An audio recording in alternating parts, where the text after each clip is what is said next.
सभी सम्मानित साथियों को नमोबुद्धाय, जय भीम, जय संविधान। साथियों, मैं आपका अपना भाई बेटा मकरंद बोल। साथियों, आज इस वीडियो के माध्यम से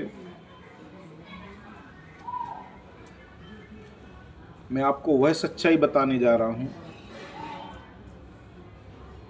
जिस सच्चाई में शायद कुछ लोग मेरे निजी स्वार्थ को ढूंढ लें, आरोप प्रत्यारोप को ढूंढ लें, किसी भी शब्द को वो इस वास्तविकता से जोड़ सकते हैं। वो उनकी स्वतंत्रता है, वो जोड़ें, उससे कोई फर्क नहीं पड़ता है। लेकिन साथियों, शायद आपको पता है कि भारत देश में लगभग 800 से अधिक जिले हैं।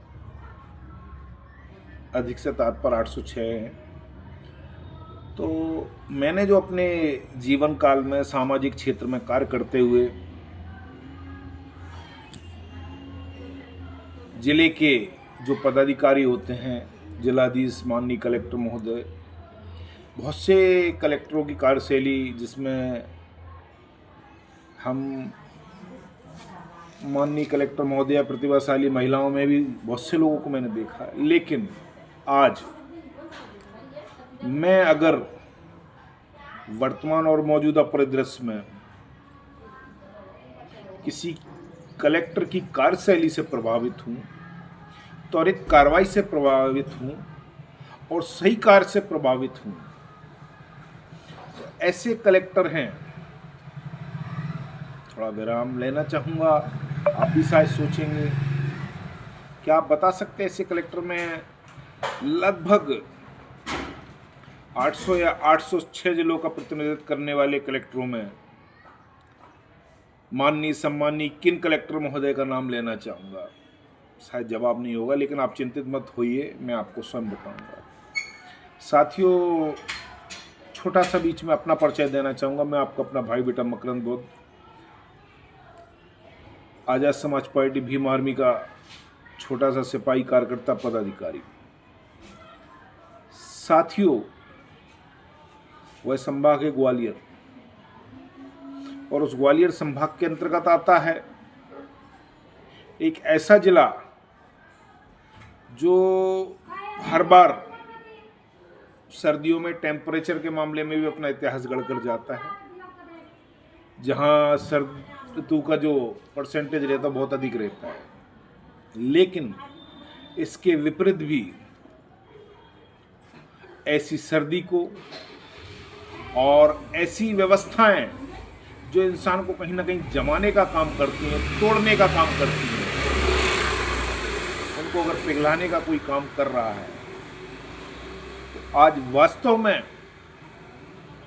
दतिया में वर्तमान में पदस्थ माननीय सम्माननीय स्वप्निल वानखेड़े जी के लिए पुनः जय भीम।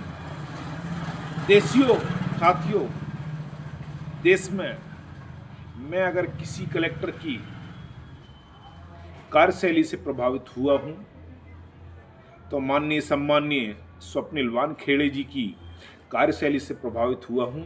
प्रभावित होने का कारण भी बताता हूं मैं आपको।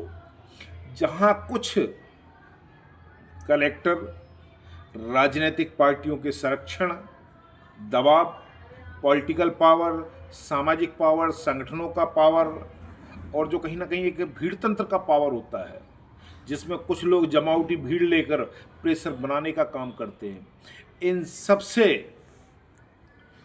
परे हटकर वास्तविकता, कोई अगर शिक्षा रूपी दूध पीकर कलेक्टर बना है मेरे मायने में, तो स्वप्निल वानखेड़े बने हैं।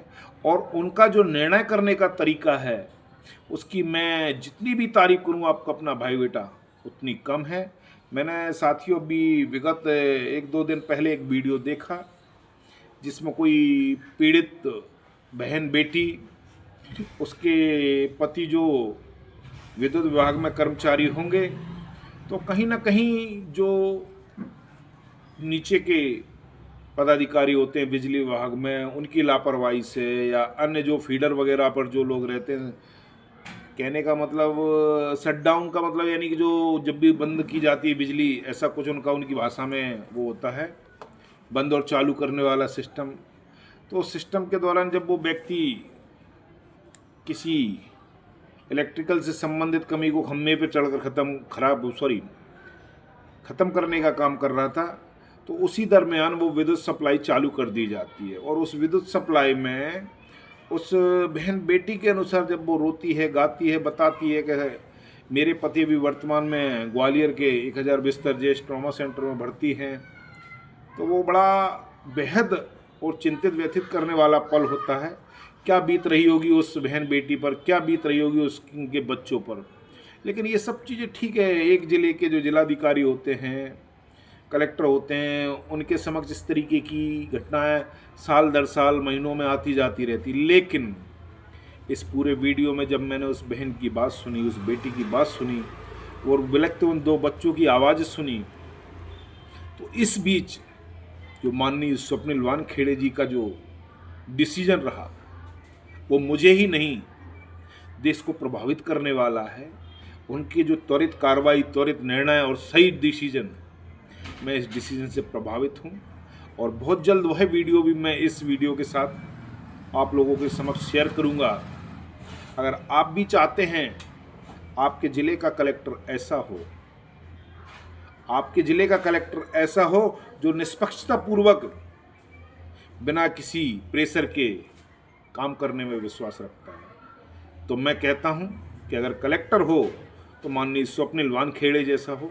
और पुनः अंत में उनका मान सम्मान स्वाभिमान रखते हुए मैं भारतीय संविधान को साक्षी मानते हुए दिल की गहराइयों से स्वप्निल वानखेड़े जी के लिए पुनः नमो बुद्धाय, जय भीम, जय संविधान।